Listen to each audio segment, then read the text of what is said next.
Bienvenue dans cette nouvelle séance, concentration, mémoire, spécial examen. Et je t'invite à fermer les yeux si tu le souhaites. Et tu peux choisir d'écouter ma voix ou de ne pas l'entendre, puisque dans cette séance, c'est ton inconscient qui va capter les mots-clés qui sont cachés dans les histoires, ceux qui vont te permettre de retrouver tes capacités, d'apaiser tout ce qui a besoin de l'être et d'optimiser ta mémoire, ta concentration, pendant que le stress, l'angoisse, la panique vont pouvoir diminuer.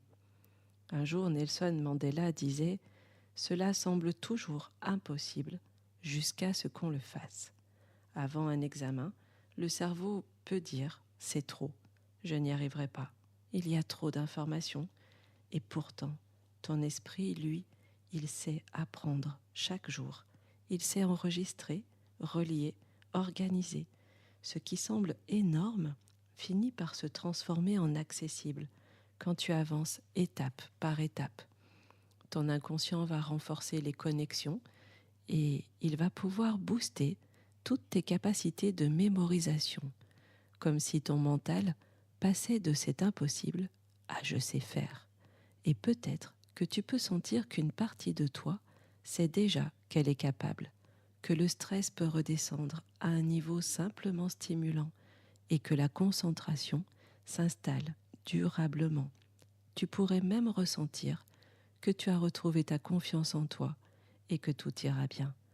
Parce que parfois, ce n'est pas que c'est impossible, c'est juste que ce n'est pas encore fait, ou peut-être une peur de ne pas être assez, pas assez performant, pas assez organisé.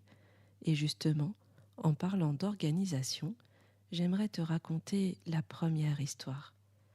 Lui, c'était un architecte d'intérieur dont la réputation dépassait les villes. On disait de lui qu'il pouvait faire rentrer une maison entière dans un espace minuscule.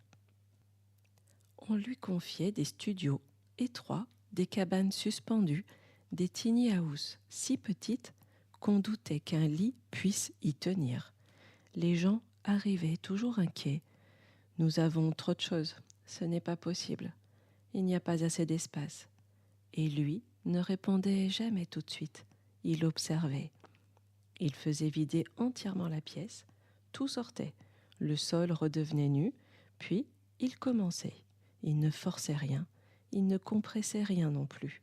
Il classait les objets du quotidien ensemble, les souvenirs à part, et les outils dans un coin dédié. Il installait des étagères invisibles, des tiroirs coulissants, des compartiments ingénieux. Il utilisait la hauteur, les angles oubliés, les espaces sous les marches, et peu à peu, quelque chose de fascinant se produisait. L'endroit ne devenait pas plus grand, il devenait simplement plus intelligent. Chaque chose avait une place précise. On pouvait tout retrouver facilement. Rien ne débordait, et pourtant rien ne manquait. Les visiteurs demandaient « Mais comment faites-vous pour faire rentrer autant dans si peu ?» Et lui, il répondait toujours calmement « L'espace était suffisant depuis le début. Il avait simplement besoin d'organisation. » Et ce qui semblait impossible devenait fluide, accessible, évident. Et il est possible que parfois, toi aussi tu aies l'impression que l'espace est trop petit, que ton cerveau n'est pas assez grand pour contenir toutes ces dates, toutes ces formules, toutes ces définitions, toutes ces informations qui semblent s'empiler. Peut-être que parfois tu te dis « ça ne rentrera jamais » et il est possible que ton cerveau n'ait pas besoin d'être plus grand. Il a peut-être simplement besoin d'être réorganisé. Quand tu révises, tu ne fais pas entrer de force, tu classes. Tu classes les dates ensemble, les formules, les concepts liés entre eux, tu crées des étagères invisibles, tu relis des informations entre elles, et le jour de l'examen, eh bien, pas besoin de tout voir en même temps. On entre simplement dans la bonne pièce, et là tu ouvres le bon tiroir, et l'information est là, à portée de main. Parce que je ne sais pas si tu sais que ton inconscient, lui, sait faire cela, depuis toujours. Et peut-être qu'à partir d'aujourd'hui, tu pourrais commencer à te voir comme un architecte intelligent de ton propre esprit, de ta propre capacité à mémoriser.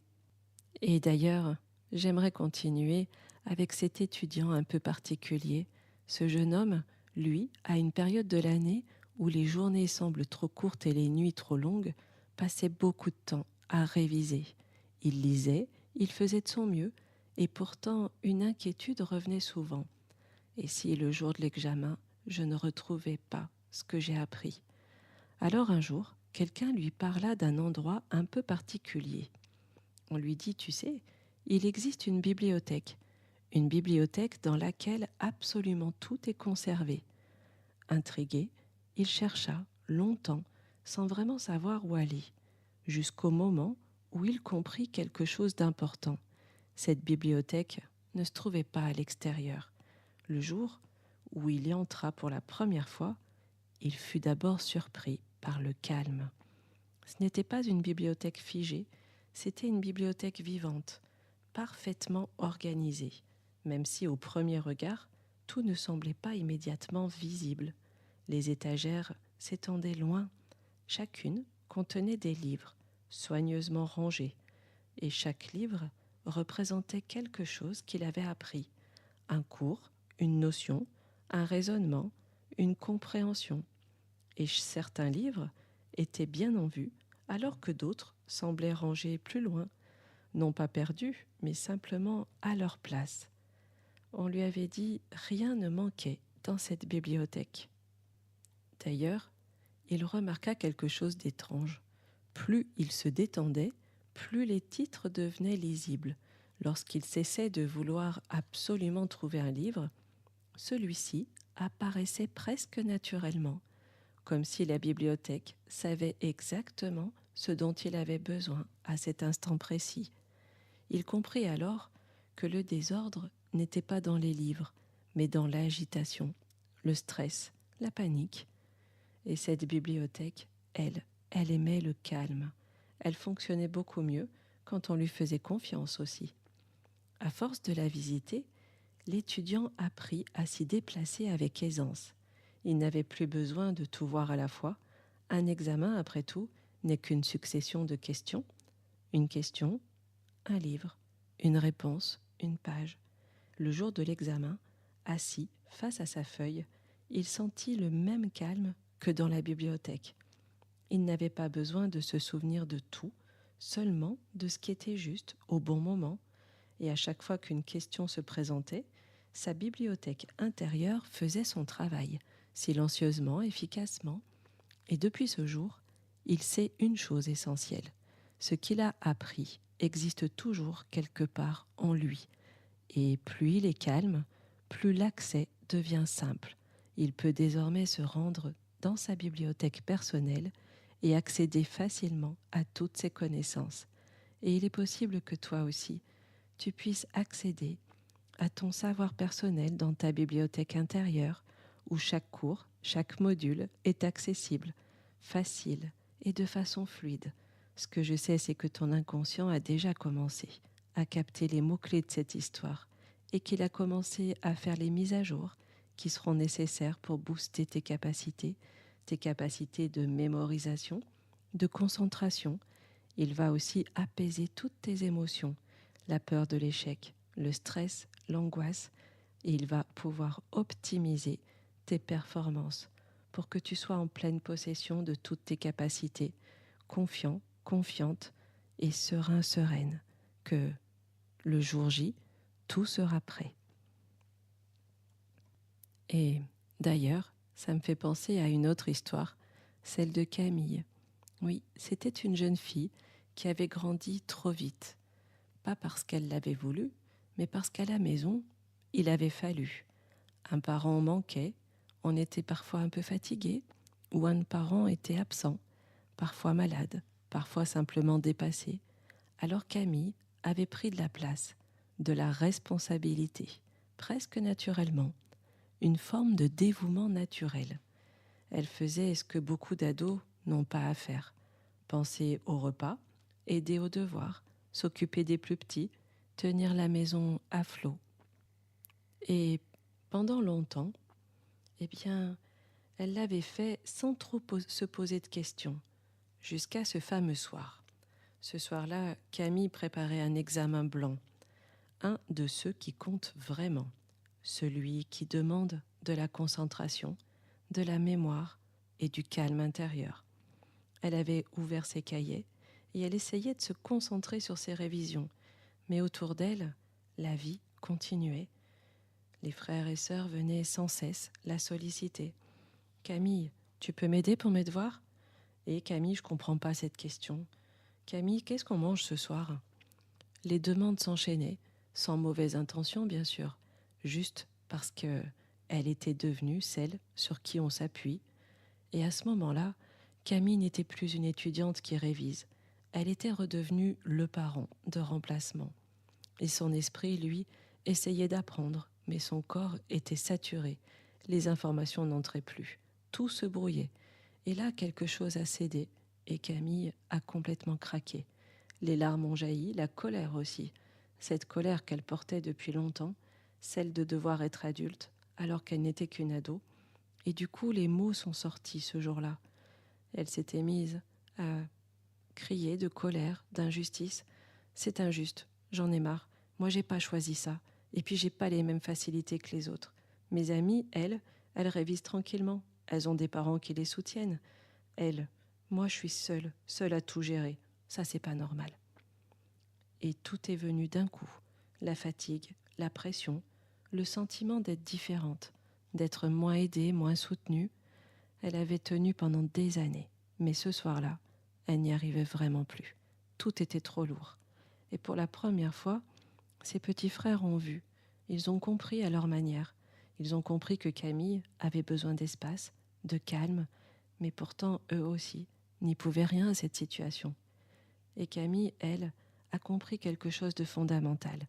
Elle ne pouvait plus continuer ainsi. Non. Après cette crise, elle demanda de réorganiser son quotidien, pas en abandonnant, mais en ajustant. Alors elle a créé un temps pour elle, un espace plus clair avec une limite posée. Une fois les tâches faites, le repas prêt, les devoirs terminés, Camille devenait indisponible pour les autres. Et ce temps-là, il était pour elle, pour réviser, pour se concentrer, pour respirer. Et peu à peu, quelque chose s'est transformé. Le stress a diminué, la saturation aussi. Et du coup, sa mémoire est redevenue bien plus accessible. Et avec le recul, Camille a vu les choses autrement. Ce qu'elle avait longtemps vécu comme une injustice, comme une différence douloureuse avec les autres, ses copines, eh bien, lui avait quand même appris énormément. Parce que oui, elle s'est aperçue que elle avait développé une capacité d'organisation assez rare, une résilience solide, une compréhension fine des situations, et puis la capacité à gérer plusieurs choses en même temps, une maturité aussi, que d'autres n'avaient pas encore. Grandir avant l'âge, oui, mais apprendre et se rendre compte des forces que l'on a acquis, c'est encore mieux. Et le jour où elle a compris qu'elle pouvait se servir de cet apprentissage sans s'y perdre, sans s'oublier, le sentiment d'injustice, lui, s'est apaisé. Il ne s'est pas effacé, il s'est juste transformé. Elle avait grandi tôt et maintenant elle apprenait aussi à se protéger. Et il est possible que vous aussi, parfois, vous ayez cette sensation de ne pas avoir les mêmes chances que les autres. Mais rassurez-vous, votre inconscient, lui, saura toujours faire les bons réglages dans tous les domaines du moment que c'est bon pour le vous d'aujourd'hui. Il saura réajuster les programmes qui vont vous permettre de trouver l'apaisement, la sérénité, afin de retrouver une concentration optimale. Et d'ailleurs, en parlant de concentration, j'aimerais vous raconter l'histoire de ce sportif qui se préparait pour une épreuve très importante. Il s'entraînait beaucoup, peut-être trop. Il accumulait des séances, des répétitions, des efforts. Plus il s'entraînait, plus il avait l'impression qu'il devait se faire davantage encore d'efforts. Et pourtant, quelque chose n'allait pas. Le corps était lourd et les gestes devenaient moins précis. La fatigue finissait par s'installer, et avec cette impression que tous les efforts qu'il avait faits était parfois inutile, comme si l'accumulation finissait par saturer tout son système. Un jour, son entraîneur lui fit une simple petite remarque. « Ce n'est pas l'effort qui te fait progresser, c'est l'intégration. » Alors au début, il ne comprit pas vraiment, puis on lui expliqua. Chaque entraînement est une information, chaque répétition, c'est comme une donnée, et le corps, comme l'esprit, ont besoin de temps pour intégrer tout ça. Sans ce temps de pause, tout se mélange, tout déborde, et la performance, elle chute. Alors il changea ses habitudes. Il commença à s'entraîner, mais autrement. Il laissa du temps de récupération, des moments où il ne faisait rien de plus. Juste laisser son corps faire son travail, intégrer l'enseignement. Au début, il n'était pas à l'aise. Il avait une sensation de perdre du temps, un temps précieux pourtant. Et peu à peu, quelque chose d'étonnant commençait à s'installer. Les gestes devinrent plus fluides, les réflexes plus rapides et la mémoire du mouvement plus précise. Alors il comprit que le corps avait des possibilités infinies. Il organisait, il optimisait, il possédait une capacité de mémorisation incroyable, à partir du moment qu'on lui laissait le temps de récupération adapté. Et plus il faisait confiance à ce processus, plus ses capacités augmentaient. Le jour de l'épreuve, il n'avait pas l'impression d'en faire plus. Il avait juste la sensation que tout venait naturellement. Pas de saturation, pas de débordement, pas de panique ni de blocage, juste une disponibilité totale, comme si chaque ressource était accessible. Et il sut à ce moment-là que la performance n'est jamais dans l'accumulation, mais dans l'équilibre entre l'enseignement et le temps d'intégration, et dans la juste stimulation, dans la capacité aussi à laisser le système fonctionner comme il sait faire. Et il est possible que toi aussi, tu te sentes parfois saturé, comme si plus aucune information, plus aucun mot ne pouvait être mémorisé. Ce que je sais, c'est que ton inconscient a commencé à œuvrer dans tous tes programmes pour permettre à ton corps, à ta mémoire, d'être boosté, d'atteindre tes performances maximales tout en t'accordant du temps, des temps de pause, de récupération, d'intégration, ces temps qui sont nécessaires, sans stress et sans culpabilité. Trouver le juste équilibre entre apprendre et laisser ton organisme intégrer les connaissances. En tout cas, ce que je sais, c'est que ton inconscient a carte blanche pour optimiser toutes tes capacités et te reprogrammer à ton plein potentiel. Et justement, pendant que ton inconscient a déjà commencé à faire toutes les mises à jour nécessaires dans tes programmes, toi, tu peux t'imaginer le jour de l'examen. Tu as confiance, car tu sais que tu as une bibliothèque personnelle. Oui, pas une bibliothèque ordinaire, la tienne, un endroit calme. Le rangement des informations est organisé exactement comme tu le souhaites, puisque c'est toi qui l'as fait en apprenant tes cours. Et ce qui compte, c'est que chaque chose y a sa place. Les cours sont classés par matière et chaque matière a son rayon. Chaque rayon contient des dossiers clairs, les dates importantes, les formules essentielles, les définitions précises, les concepts clés.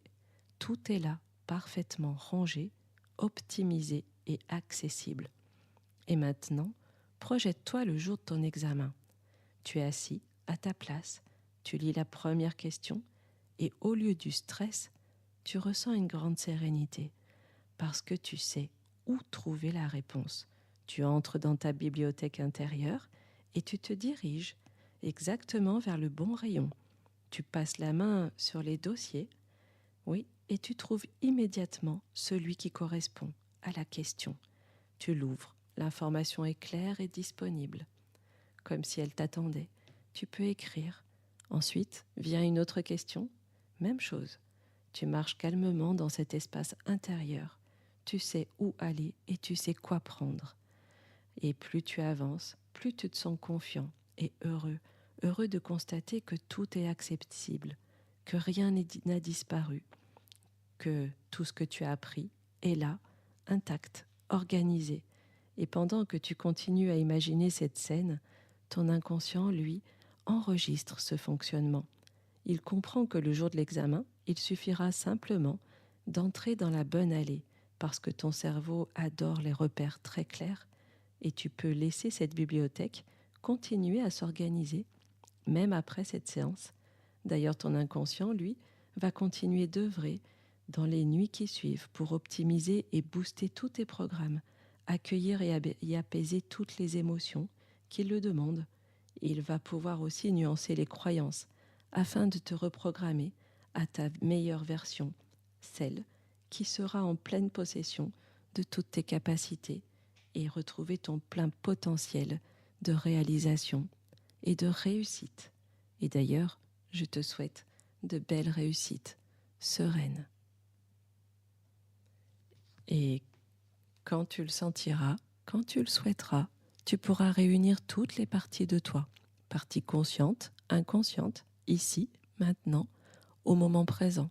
Et tu pourras réouvrir les yeux sur ta nouvelle version, réactualisée, boostée, afin de pouvoir réussir tous les examens que tu souhaites. Je te souhaite le meilleur. Merci pour ton écoute.